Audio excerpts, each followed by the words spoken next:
میرے نبی نے کہا سنو غور سے، عزت تو فضل تو فیقدو والا گنتے جانا، جب حکمران قومی خزانے کے لٹیرے بن جائیں گے،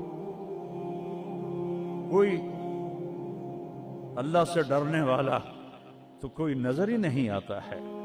عزت تو خزل فیقدو والا جب قومی خزانہ بادشاہوں کی ملکیت بن جائے گا، پہلے گردن ان کی پھنسے گی۔ والامانت مغنما، جس کو کوئی امانت سپرد کی جائے گی عہدہ، وہ اس عہدے سے پیسہ بنانا شروع کر دے گا۔